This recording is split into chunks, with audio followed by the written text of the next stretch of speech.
Good afternoon, everyone. Welcome to Civils 360 IAS Academy and welcome to today's Hindu newspaper analysis. Before going to the detailed discussion of today's Hindu newspaper, the team Civil 360 IAS Academy is introducing a new program called Prelims Mains Companion. So, what is this program? This is an integrated Prelims and Mains test series program. So, ഇതിനൊരു 10 മാസം നമ്മുടെ മുന്നിലുണ്ട്. So ആ 10 മാസം നമുക്കൊരു സ്ട്രാറ്റജിയോട് പഠിച്ചു കഴിഞ്ഞാൽ there is a better chance to clear the 2027 attempt.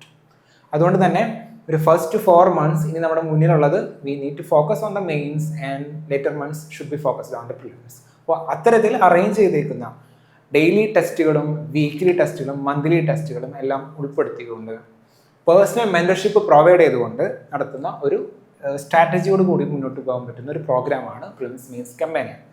അത് ഓൺലൈനായിട്ടും ഓഫ്ലൈനായിട്ടും ജോയിൻ ചെയ്യാം. Hybrid programme. ഇപ്പം നിങ്ങൾ ബിഗിനർ ആണെങ്കിലും റിപ്പീറ്റർ ആണെന്നുണ്ടെങ്കിലും അതുപോലെ തന്നെ വർക്കിംഗ് പ്രൊഫഷണൽ ആണെങ്കിലും you can join this programme. Okay, interested ആയിട്ടുള്ള ആൾക്കാർക്ക് you can contact in this number. Okay, then first news, handloom weaving India's heritage into global growth. അതായത് ഡീറ്റെയിൽ ആയിട്ട് നോക്കാം. ഇത് എഡിറ്റോറിയൽ പേജ് ഉണ്ടായ ന്യൂസാണ്. സോ വൈ ന്യൂസ് എന്ന് വെച്ച് കഴിഞ്ഞാൽ India observe the 12th national handloom day on August 7, 2026, highlighting the role of the handloom sector in the Vikasit Bharat 2047, women-led development, rural livelihood and sustainable and cultural diplomacy. അതായത് August 7 ഇന്ന് okay, ഇത് actually 12ാമത്തെ national handloom day ആണ്.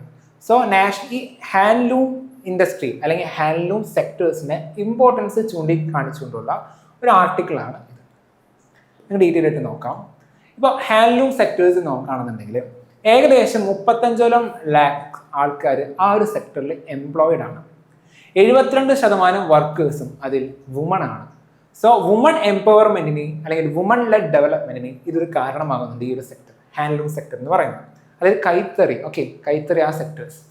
Then 797 handloom clusters ആണ് government build ചെയ്തിരിക്കുന്നത്. Clusters എന്ന് പറഞ്ഞു കഴിഞ്ഞാൽ ഒരു കൂടുതലായിട്ടും ഹാൻഡ്ലൂം സെക്ടേഴ്സ് ഉള്ള ഏരിയാസ് സെലക്ട് ചെയ്തിട്ട് അവിടെ ഒരു ക്ലസ്റ്റർ പോലെ ഫോം ചെയ്യുന്നതാണ്. അപ്പോൾ ഇതുപോലെ 797 ഫോളോ ചെയ്തിട്ടുണ്ട്. പിന്നെ പരമാവധി എന്താ പറയുക 1.2 lakhs handlooms are improved actually. Then handloom is described as India's largest cottage industry. ഇന്ത്യയിലെ ഏറ്റവും വലിയ കുടിൽ വ്യവസായത്തിലൊന്നാണ് ഈ കൈത്തറി എന്ന് പറയുന്നത്. ദെൻ നിയർലി 97,000 ആർട്ടിസൻസിന് ഏകദേശം സ്കിൽ അപ്ഗ്രേഡേഷൻ നൽകിയിട്ടുണ്ട്. അവർ പഴയ രീതിയിൽ തന്നെ മുന്നോട്ട് പോകാണ്ട് പുതിയ ടെക്നോളജിയൊക്കെ യൂസ് ചെയ്ത് സ്കില്ല് അപ്ഗ്രേഡ് ചെയ്ത് കൊടുത്തിട്ടുണ്ട് government. Then 29 weavers service centre, അതായത് റോ മെറ്റീരിയൽ കൊടുക്കാനും മാർക്കറ്റ് ലിങ്കേജ് സപ്പോർട്ടിനൊക്കെ വേണ്ടി ഗവൺമെൻറ് വീവേഴ്സ് സർവീസ് സെൻറ്റേഴ്സൊക്കെ എക്സ്റ്റാബ്ലിഷ് ചെയ്തിട്ടുണ്ട്. 11 Indian institute of handloom technology actually നിലവിലുണ്ട് for supporting the handloom sectors. Okay, then why is ഈ പറഞ്ഞ പോലെ എന്തുകൊണ്ടാണ് ഹാൻഡ്ലൂം ഈ കൈത്തറി എന്ന് പറയുന്നത് ഇത്രയും ഇമ്പോർട്ടൻ്റ് ആകുന്നത്?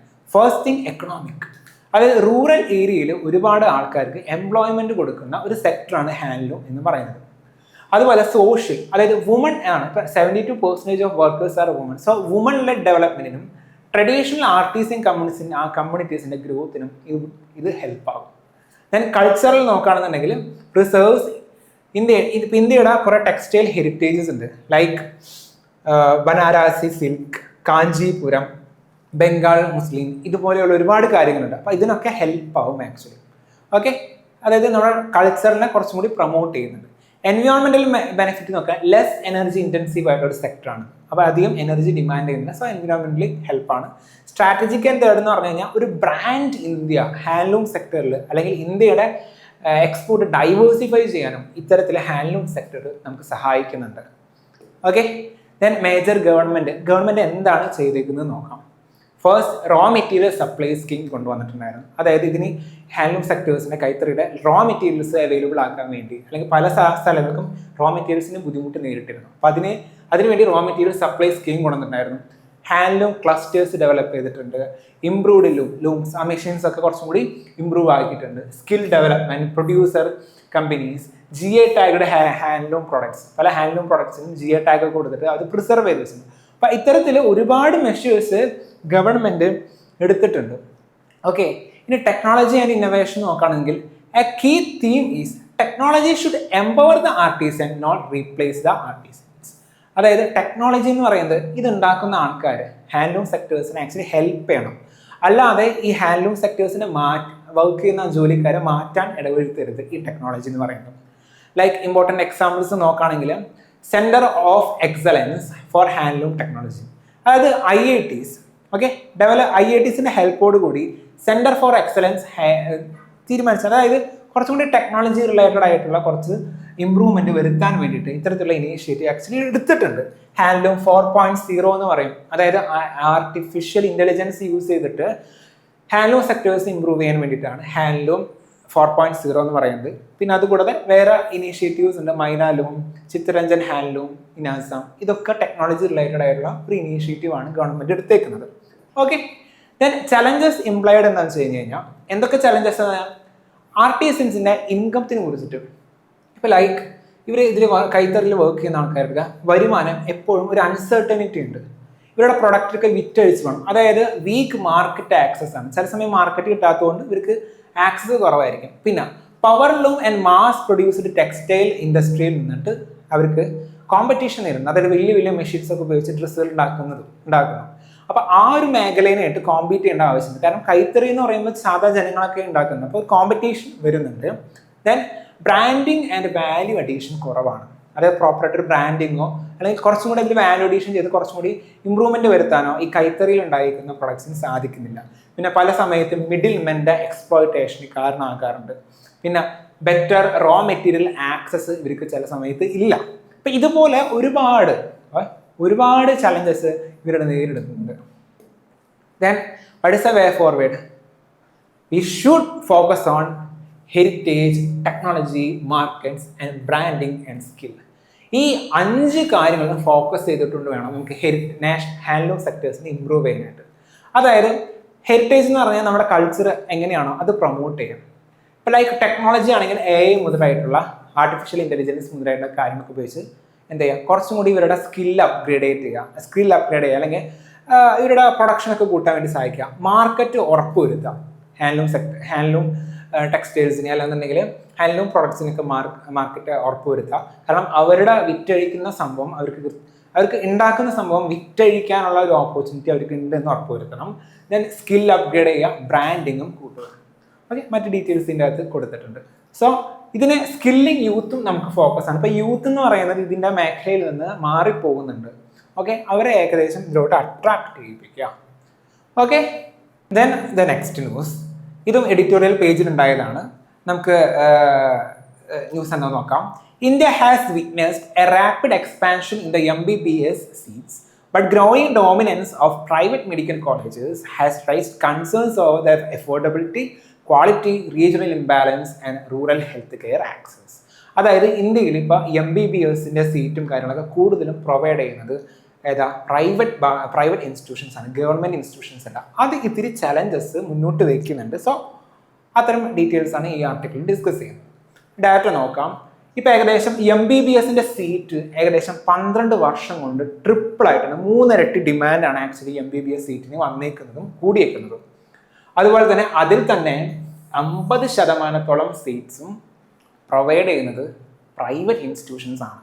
ഓക്കെ, ഇത് ആദ്യമായിട്ടാണ് ഇങ്ങനെ ഉണ്ടാകുന്നത്. അതുപോലെ തന്നെ ഇപ്പോൾ 10,000 സീറ്റ്സ് ആഡ് ചെയ്തു എന്ന് വിചാരിക്കുക, അതിൽ 79% സീറ്റ് ആഡ് ചെയ്തേക്കുന്നത് പ്രൈവറ്റ് ഇൻസ്റ്റിറ്റ്യൂഷൻസിൽ നിന്നാണ്. സോ ഈ ഒരു എക്സ്പാൻഷൻ എന്തുകൊണ്ടാണ് ഇതുപോലെ സീറ്റ്സ് ഒക്കെ കൂടണേന്ന് വെച്ച് കഴിഞ്ഞാൽ പുതിയ പ്രൈവറ്റ് കോളേജസ് വരുന്നുണ്ട്. പിന്നെ അതുപോലെ തന്നെ government colleges attached to district hospitals. That means ഇപ്പോൾ ഗവൺമെൻറ് ഒരുപാട് സർവീസസ് പ്രൊവൈഡ് ചെയ്യാമെന്ന് വിചാരിക്കാം ഫ്രീ ആയിട്ടും, പക്ഷേ that would be general services ആയിരിക്കും പ്രൊവൈഡ് ചെയ്യുന്നുണ്ടാവുക. അപ്പോൾ ഹൈ ക്വാളിറ്റി സർവീസസ് ഒക്കെ ഗവൺമെൻറ് ചില സമയം ഒരുപാട് കവർ ചെയ്യും, കുറേ ആൾക്കാർക്ക് ഒരുപാട് വോളിയം ഓഫ് ആൾക്കാർക്ക് സപ്പോർട്ട് ചെയ്യും ഗവൺമെൻറ്. പക്ഷേ സ്പെഷ്യലൈസ്ഡ് കെയർസ് കൊടുക്കാൻ വേണ്ടിയിട്ട് പ്രൈവറ്റ് ഹോസ്പിറ്റൽസ് മുന്നോട്ട് വരും. അപ്പോൾ സ്പെഷ്യലൈസ്ഡ് കെയർ കൊടുക്കാൻ വേണ്ടിയിട്ടും ഇതുപോലെ പ്രൈവറ്റ് ഹോസ്പിറ്റൽസ് മുന്നോട്ട് വരുന്നുണ്ട്. പിന്നെ പ്രൈവറ്റ് എഡ്യൂക്കേഷൻ, MBBS എഡ്യൂക്കേഷനും മുന്നോട്ട് കുതിക്കുന്നു. ദെൻ ഇൻഫ്രാസ്ട്രക്ചർ അപ്ഗ്രേഡ്സും സിംപ്ലിഫൈഡ് റെഗുലേഷൻസും, ഇത്തരം കാര്യങ്ങൾ കൊണ്ട് തന്നെ ഇപ്പോൾ പ്രൈവറ്റ് MBBSൻ്റെ എഡ്യൂക്കേഷൻ സെക്ടറിൽ ഒരുപാട് ഗ്രോത്ത് സംഭവിച്ചിട്ടുണ്ട്. Then why expansion is important? എന്തുകൊണ്ടാണ് this expansion is important? India's continues to face high competition for MBBS seat. MBBS seat നമുക്ക് തന്നെ അറിയാവുന്നതാണ്. പ്ലസ് ടു കഴിഞ്ഞ് കഴിഞ്ഞാൽ ഭയങ്കര തള്ളിക്കയറ്റമാണ് MBBS ആ സീറ്റ് കിട്ടാനായിട്ട്. ദെൻ സ്പെഷ്യലൈസ്ഡ് ആയിട്ടുള്ള ആൾക്കാരും ട്രെയിനഡ് ഡോക്ടേഴ്സിൻ്റെയും അവൈലബിലിറ്റി ഇന്ത്യയിൽ ഇപ്പോഴും കുറവാണ്. ഓക്കെ, ദെൻ പല സ്റ്റുഡൻസും ഇന്ത്യയിലല്ല അബ്രോഡ് പോയിട്ട് MBBS എടുക്കേണ്ട സിറ്റുവേഷനാണ് വന്നിരിക്കുന്നത്. So this expansion is actually important. നമുക്ക് ഇവർ എക്സ്പാൻഡ് ചെയ്ത് സീറ്റ്സ് എക്സ്പാൻഡ് ചെയ്ത് കഴിഞ്ഞാൽ നമുക്ക് റിട്ടൈൻ അവർ ടാലൻറ്റ്. ആക്ച്വലി നമുക്ക് നമ്മുടെ ബ്രെയിൻ ഡ്രെയിൻ ഒന്നും സംഭവിക്കാതെ നമ്മുടെ ജനങ്ങളെ ഇവിടെ തന്നെ ജോലി നൽകാനും അവരുടെ കഴിവിനെ ഇന്ത്യയിൽ തന്നെ യൂസ് ചെയ്യാനും പറ്റത്തുള്ളൂ. അപ്പം നമുക്ക് ഇത്ര എക്സ്പാൻഡ് ചെയ്ത് കഴിഞ്ഞ് കഴിഞ്ഞാൽ നമുക്ക് ഫോറിൻ കൺട്രീസിനൊക്കെ മെഡിക്കൽ എഡ്യൂക്കേഷന് വേണ്ടിയിട്ട് പോകുന്നത് നമുക്ക് തടയാൻ പറ്റും. Expand the future health work ഫോഴ്സും നമുക്ക് കൂട്ടാൻ പറ്റും if they are working or studying or improving the medical seats in India.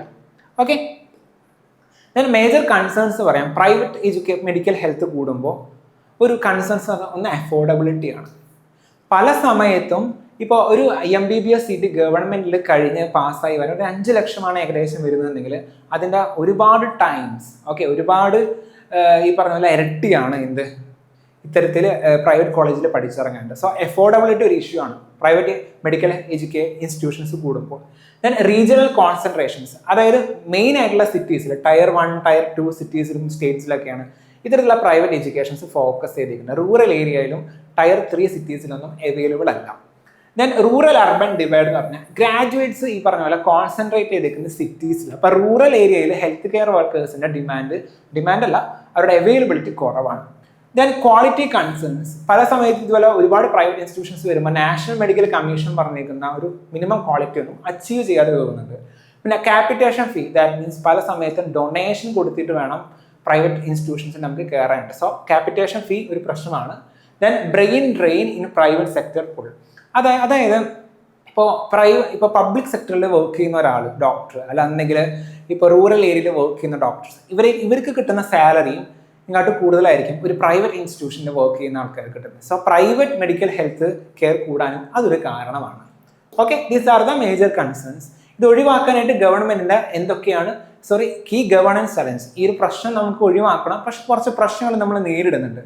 What is more medical seats does not equal to equitable health care access. അതായത് ഒരുപാട് health seats ഉണ്ടെന്നായിരിക്കും medical seat എന്ന് വെച്ചിട്ട് അത് എല്ലാവർക്കും അവൈലബിൾ ആണ് എന്നല്ല അർത്ഥമാക്കുന്നത്. നമുക്ക് എന്ത് ചെയ്യുന്നത് വെച്ച് കഴിഞ്ഞാൽ expansion of education capacity must be accompanied by, അതായത് എഡ്യൂക്കേഷൻ കപ്പാസിറ്റി കൂട്ടുന്നുണ്ടെങ്കിൽ അതിനനുസരിച്ച് ക്വാളിറ്റി കൂട്ടണം, അഫോർഡബിൾ ഫീസ് ആയിരിക്കണം, റൂറൽ ഡിപ്ലോയ്മെന്റ് വരണം, അട്രാക്റ്റീവ് പബ്ലിക് സെക്ടർ കരിയേഴ്സ് ഒക്കെ ഉറപ്പ് വരുത്തിയാൽ മാത്രമേ അതുകൊണ്ട് നമുക്ക് ബെനിഫിറ്റ് ഉള്ളൂ. സീറ്റ്സ് ഇംപ്രൂവ് ചെയ്താലും അതുകൊണ്ട് നമുക്ക് ബെനിഫിറ്റ് ഉള്ളൂ. സോ സജസ്റ്റഡ് റിഫോംസ്, ഇനി എന്തൊക്കെയാണ് ഈ മേഖലയിൽ എന്തെങ്കിലും റിഫോംസ് എന്നാലാണ് ഈ ഇഷ്യൂസ് നമുക്ക് സോൾവ് ചെയ്യാൻ പറ്റൂ എന്ന് ചോദിച്ചു കഴിഞ്ഞാൽ പ്രൈവറ്റ് ഇൻസ്റ്റിറ്റ്യൂഷൻ്റെ 50% സീറ്റ്സും ഗവൺമെന്റ് പ്രിസ്ക്രൈബ്ഡ് റേറ്റ്സിൽ കൊടുക്കുക. ഗവൺമെന്റിൽ നമുക്ക് കോളേജിലൊക്കെ നമുക്ക് എത്രത്തോളം പൈസയ്ക്കാണ് കൊടുക്കുന്നത് അത്രത്തോളം പൈസയ്ക്ക് പ്രൈവറ്റ് ഇൻസ്റ്റിറ്റ്യൂഷനിൽ 50% സീറ്റ്സും പ്രൊവൈഡ് ചെയ്യണം. പിന്നെ സർപ്രൈസ് ഇൻസ്പെക്ഷൻസും ഇൻഡിപെൻഡന്റ് റെഗുലേറ്ററി ഓവർസൈറ്റ് ഉണ്ടെങ്കിൽ ഇതിൽ നടക്കുന്ന കുറെ കള്ളത്തരങ്ങളൊക്കെ നമുക്ക് പ്രൈവറ്റ് ഇൻസ്റ്റിറ്റ്യൂഷനിൽ നടക്കുന്ന കള്ളത്തരങ്ങളൊക്കെ നമുക്ക് ഒരുപാട് കണ്ടെത്താൻ പറ്റും. പിന്നെ ട്രാൻസ്പാരൻസി ഉറപ്പുവരുത്തുക, ക്യാപിറ്റേഷൻ ഫീ, നമ്മുടെ ഡൊണേഷനൊക്കെ കുറയ്ക്കുന്നത് ഒഴിവാക്കുക. ദെൻ പബ്ലിക് മെഡിക്കൽ എഡ്യൂക്കേഷൻ, അത് ഗവൺമെന്റിന്റെ എയിംസ് ലൈക്ക് ഇൻസ്റ്റിറ്റ്യൂഷൻസ് ഒക്കെ കൂടുതലാക്കാം. അപ്പൊ അതുപോലെ ഗവൺമെന്റിലോട്ട് കുട്ടികൾക്ക് ഒരുപാട് ഓപ്പർച്യൂണിറ്റി കിട്ടണം. ഓക്കെ, അപ്പോൾ അത് ഒരു പക്ഷെ നല്ലതായിരിക്കും. പക്ഷേ അതുപോലെ തന്നെ നമുക്ക് റൂറൽ ഏരിയയിൽ പല സമയത്തും ഡോക്ടേഴ്സിന്റെ അവൈലബിലിറ്റി കുറവാണ്. അപ്പോൾ എന്താ ചെയ്യുന്നത് വെച്ച് കഴിഞ്ഞാൽ പല സമയത്തും ഗവൺമെന്റ് കമ്പൽസറി ആയിട്ട് റൂറൽ ഏരിയയിൽ വർക്ക് ചെയ്യാനായിട്ട് ചില ഗവൺമെന്റ് ആൾക്കാർ പുഷ് ചെയ്യും ഡോക്ടേഴ്സിന്. പക്ഷെ അത് അവർക്ക് താല്പര്യം ഉണ്ടാക്കുന്നില്ല. അപ്പോൾ അവർ പ്രൈവറ്റ് മേഖലയിലോട്ട് പോകും. അപ്പോൾ മറിച്ച് കമ്പൽസറി റൂറൽ ഏരിയയിലുള്ള പബ്ലിക് സർവീസ് പ്രൊവൈഡ് ചെയ്യുക എന്നതല്ല, മറിച്ച് റൂറൽ ഏരിയയിൽ വർക്ക് ചെയ്യുന്ന ആൾക്കാരെ നമുക്ക് ഇൻസെൻറ്റിവൈസ് ചെയ്യാം. അതായത് അവർക്ക് കൂടുതൽ സാലറി കൊടുക്കുക, housing facilities, schooling facilities, career progressions ഒക്കെ കൊടുത്തു കഴിഞ്ഞാൽ ഇതുപോലെ റൂറൽ ഏരിയയിലുള്ള ഡിമാൻഡ് നമുക്ക് മീറ്റ് ചെയ്യാനായിട്ട് സാധിക്കുന്നതായിരിക്കും. Okay, then the next news. ഈ ന്യൂസിൽ national circular bio energy scheme, അതായത് ഗോബർധൻ സ്കീമിനെ കുറിച്ചിട്ടാണ് പറയുന്നത്. എന്താണ് ഈ സ്കീം എന്ന് നോക്കാം. അപ്പം ഈ സ്കീമിന് വേണ്ടിയിട്ട് ഇപ്പോൾ ക്യാബിനറ്റ് കുറച്ച് പൈസ കൂടുതൽ അലോക്കേറ്റ് ചെയ്തിട്ടുണ്ട്. സോ കംപ്രസ്ഡ് ബയോഗ്യാസിന്റെ പ്രൊഡക്ഷനും അല്ലെങ്കിൽ അതിന്റെ ഒരു എക്കോസിസ്റ്റവും നമുക്ക് കൂടാൻ സാധ്യതയുണ്ട്. സോ ഫസ്റ്റ് ഓഫ് ഓൾ എന്താണ് കംപ്രസ്ഡ് ബയോഗ്യാസ് എന്ന് പറയാം. It is A purified and compressed biogas produced from the biodegradable waste. നമുക്ക് ബയോഗ്യാസ് ഇല്ലേ അതിനെ കുറച്ചും കൂടി പ്യൂരിഫൈ ചെയ്യാം, പിന്നെ അത് കുറച്ചുകൂടി കംപ്രസ് ചെയ്ത് കഴിഞ്ഞാൽ we call it as A compressed biogas. അത്രേ ഉള്ളൂ. ഓക്കെ, ദെൻ ഇതിൻ്റെ എന്തൊക്കെയാണോ നമുക്ക് സാധാരണ CNG അതായത് കംപ്രസ്ഡ് നാച്ചുറൽ ഗ്യാസിൻ്റെ പ്രോപ്പർട്ടി, അതിൻ്റെ സിമിലർ പ്രോപ്പർട്ടീസ് ഒക്കെ തന്നെയാണ് കംപ്രസ്ഡ് ബയോഗ്യാസ് ഉള്ളത്. ലൈക്ക് മീഥേൻ തന്നെയാണ് അതിലെ മെയിൻ ആയിട്ടുള്ള കമ്പോണൻ്റ് ഒക്കെ. സോ നമുക്ക് മറ്റേ CBG കംപ്രസ്ഡ് ബയോഗ്യാസ് CNG-നൊക്കെ ആയിട്ട് ചില സമയം മിക്സ് ചെയ്യാനായിട്ട് പറ്റും. അപ്പോൾ ഈ കംപ്രസ്ഡ് ബയോഗ്യാസ് അഥവാ ബയോഗ്യാസ് ഉണ്ടാക്കാൻ നമ്മൾ എവിടെ നിന്ന് ഉണ്ടാക്കുക? അഗ്രികൾച്ചറിലുള്ള വേസ്റ്റിൽ നിന്നും, കാറ്റിൽ ഡങ്ങിൽ നിന്നും, sugar industry waste, municipal organic waste, മറ്റ് ബയോമാസിൽ നിന്നാണ് നമുക്ക് ഈ ബയോഗ്യാസ് ഉണ്ടാക്കുന്നത്. അതിനെ കുറച്ചുകൂടി പ്യൂരിഫൈ ചെയ്ത് കംപ്രസ് ചെയ്ത് നമുക്ക് കംപ്രസ്ഡ് ബയോഗ്യാസ് ആയി. സോ കംപ്രസ്ഡ് ബയോഗ്യാസിന്റെ പ്രൊഡക്ഷൻ കൂട്ടാൻ വേണ്ടിയിട്ടാണ് ഈ ഗോബർധൻ സ്കീം വന്നേക്കുന്നത്. അതിന്റെ ഫുൾ നെയിം ആണ് galvanising organic bio agro resource. ഇത് 2035-36 വരെ ഏകദേശം ഉണ്ട്. ഇതിന്റെ ലക്ഷ്യം എന്താണെന്ന് വെച്ച് കഴിഞ്ഞാൽ ഇപ്പോൾ നിലവിലുള്ള കംപ്രസ്ഡ് ബയോഗ്യാസ് പ്രൊഡക്ഷൻ 10 ടൈംസ് കൂട്ടുക, 10 ഇരട്ടിയാക്കി ഉയർത്തുക. സോ ഇതിന്റെ ഭാഗമായിട്ട് എന്തൊക്കെയാണ് സ്കീം പ്രൊവൈഡ് ചെയ്യുന്നത് വെച്ച് കഴിഞ്ഞാൽ അഷ്യൂർഡ് ഓഫ് ടേക്ക്, അതായത് കംപ്രസ്ഡ് ബയോഗ്യാസ് ഉണ്ടെങ്കിൽ അവരത് നിർബന്ധമായി വാങ്ങിക്കോളും. ഓക്കെ, ആൾക്കാർ ഇപ്പോൾ ബയോഗ്യാസ് പ്രൊഡ്യൂസ് ചെയ്യുന്നെങ്കിലും അതിന് അവിടെ ഡിമാൻഡ് ഉണ്ടെന്ന് നമുക്ക് ഉറപ്പുവരുത്താൻ പറ്റും. ദെൻ അത്യാവശ്യം നല്ല രീതിയിൽ ആ കംപ്രസ്ഡ് ബയോഗ്യാസിന് പ്രൈസിങ് ഉറപ്പുവരുത്തും, സബ്സിഡീസ് പ്രൊവൈഡ് ചെയ്യും ക്യാപിറ്റലിന് വേണ്ടിയിട്ട്, ദെൻ ഗ്യാസ് പൈപ്പ് ലൈൻ ഇൻഫ്രാസ്ട്രക്ചറുമായിട്ട് കണക്ട് ചെയ്യുക. ഇത്തരത്തിലുള്ള ഇതാണ് ഇതിൻ്റെ പ്രധാനപ്പെട്ട ഫീച്ചേഴ്സ്, ഈ ഒരു ഗോബർധൻ സ്കീമിൻ്റെ ഫീച്ചേഴ്സ്. സോ ഇതിൻ്റെ സിഗ്നിഫിക്കൻസ് എന്താണെന്ന് നോക്കാം. ഒന്നാമത് ബയോഗ്യാസിൻ്റെ അവൈലബിലിറ്റി കൊടുത്തു നമുക്ക് എനർജി സെക്യൂരിറ്റി നമുക്ക് ഉറപ്പുവരുത്താൻ പറ്റും. നമുക്കിപ്പോൾ എനർജിക്ക് നല്ല ഡിമാൻഡ് ഉണ്ട്. ഓക്കെ, അപ്പോൾ ഫോസിൽ ഫ്യൂവൽസിൽ നിന്നും മാത്രമായിട്ട് നമുക്ക് എനർജി ഡിമാൻഡ് മീറ്റ് ചെയ്യാൻ പറ്റാത്തൊരു സാഹചര്യമാണ്. ദെൻ വേസ്റ്റ് ടു വെൽത്ത്, അതായത് നമുക്ക് പല വേസ്റ്റ് ആയി പോകുന്ന സാധനങ്ങളെ വെൽത്ത് ആയിട്ട് ക്രിയേറ്റ് ചെയ്യുന്നത് പോലെയാണ് ഈ കംപ്രസ്ഡ് ബയോഗ്യാസ് പ്ലാന്റ്സ് ഒക്കെ ചെയ്യുന്നത്. സർക്കുലർ എക്കണോമി, അതായത് വേസ്റ്റ് നമുക്ക് കുറയ്ക്കാൻ പറ്റും. ദെൻ ഫാർമേഴ്സ് ഇൻകം, ഇപ്പോൾ പല ആൾക്കാരും കൃഷി ചെയ്യുമ്പോൾ കൃഷി ചെയ്യുന്ന സ്ഥലത്ത് ഇതുപോലെ ബയോഗ്യാസ് പ്ലാന്റുകളൊക്കെ സ്ഥാപിച്ചു കഴിഞ്ഞാൽ അവരുടെ കൗവിൽ നിന്ന് വരുന്ന വേസ്റ്റും അഗ്രികൾച്ചർ റെസിഡ്യൂസ് ഒക്കെ നമുക്ക് ഉപയോഗിച്ചിട്ട് അവർക്ക് ഒരു ഇൻകമായി മാറും ഫാർമേഴ്സിന്. ദെൻ സ്റ്റബിൾ ബേണിംഗ് റിഡക്ഷൻ, അതായത് നമുക്ക് സ്റ്റബിൾ ബേണിംഗ് ആണ് ഡൽഹി പൊല്യൂഷൻ ഒക്കെ നമുക്ക് പറയുന്നതാണ്. അപ്പോൾ സ്റ്റബിൾ ബേണിംഗ് എടുത്ത് ബയോഗ്യാസ് പ്രൊഡക്ഷൻ പ്ലാനിൽ ഇട്ട് കഴിഞ്ഞ് കഴിഞ്ഞാൽ ഇത്തരത്തിൽ നമുക്ക് സ്റ്റബിൾ ബേണിങ്ങിനുള്ള പൊല്യൂഷൻ നമുക്ക് കുറയ്ക്കാൻ പറ്റും. റൂറൽ എംപ്ലോയ്മെന്റ് കിട്ടും, അതായത് ഒരുപാട് പ്ലാന്റുകൾ സ്ഥാപിക്കുകയാണെങ്കിൽ അവിടെ എംപ്ലോയ്മെന്റ് ഓപ്പർച്യൂണിറ്റീസ് ഉണ്ട്. ക്ലൈമറ്റ് ബെനിഫിറ്റ്സ് ഉണ്ട്, like green house gas from the fossil fuels can be reduced by supporting the CBG. Okay, then urban sanitization, use of municipal organic waste can reduce the pressure on the landfills. Urban ഏരിയയിൽ ഒരുപാട് waste വരുന്നത്, ആ waste എടുത്ത് biogas പ്ലാന്റിൽ ഇട്ട് കഴിഞ്ഞ് കഴിഞ്ഞാൽ ആ വേസ്റ്റിൻ്റെ പ്രശ്നങ്ങൾക്ക് സൊല്യൂഷൻ ഉറപ്പുവരുത്താൻ പറ്റും. സോ നമ്മൾ കീ ഇൻഡസ്ട്രി റിക്വയർമെന്റ്സ് അഡ്രസ് ഈ സ്കീം പ്രകാരം നമുക്ക് റെമ്യൂണറേറ്റീവ് പ്രൈസും അഷ്യൂർഡ് ഓഫ് ടേക്കും ക്യാപിറ്റൽ സപ്പോർട്ടും ഈ 3 കാര്യങ്ങളും നമുക്ക് ഈ ഒരു സ്കീം വഴി ഉറപ്പുവരുത്താനായിട്ട് പറ്റുന്നുണ്ട്. But we are facing some challenges like reliable year round supply of biomass or feeds. ഇതിന് വേണ്ട റോ മെറ്റീരിയൽസ്, ബയോഗ്യാസിന് വേണ്ട റോ മെറ്റീരിയൽസ് എല്ലാ വർഷവും എല്ലാ സമയത്തും ഒരുപോലെ ലഭിക്കണം എന്നില്ല. ഇപ്പോൾ കൃഷി കഴിഞ്ഞ് ഇപ്പോൾ അഗ്രികൾച്ചർ റെസിഡ്യൂസ് ഉണ്ടാവും, ഓക്കെ, അതിൻ്റെ വേസ്റ്റും കാര്യങ്ങളൊക്കെ. അപ്പോൾ ആ സമയത്ത് നമുക്ക് ബയോഗ്യാസ് പ്ലാന്റ് ഫുള്ളായിട്ട് പ്രവർത്തിക്കാൻ പറ്റും. പക്ഷെ എല്ലാ സമയത്തും അങ്ങനെ പറ്റണം എന്ന് നിർബന്ധമില്ല. പിന്നെ സ്മോൾ പ്രൊജക്ട്സിനെ ഫിനാൻസ് ചെയ്യുന്നത് ഡിഫിക്കൽട്ടാണ്. പിന്നെ ട്രാൻസ്പോർട്ടേഷൻ കോസ്റ്റ് കൂടുതലാണ്. പൈപ്പ് ലൈൻ ഡിസ്ട്രിബ്യൂഷൻ കണക്ടിവിറ്റി ഉറപ്പുവരുത്താനും ക്വാളിറ്റി ഉറപ്പുവരുത്തുക, ഇത്തരത്തിലുള്ള ഒരുപാട് ചലഞ്ചസ് ഈ ബയോഗ്യാസ് പ്ലാന്റ് അല്ലെങ്കിൽ കംപ്രസ്ഡ് ബയോഗ്യാസിന്റെ സപ്ലൈ എൻഷുർ ചെയ്യുന്നുണ്ട്, നമ്മൾ വരുത്തുന്ന ചലഞ്ച് നേരിടുന്നുണ്ട്. So then we are giving mains question. Okay, you can answer this question and you can send to this mail. അങ്ങനെയാണെങ്കിൽ ഇവാലുവേറ്റ് ചെയ്ത് തിരിച്ചയക്കുന്നതായിരിക്കും. So thank you.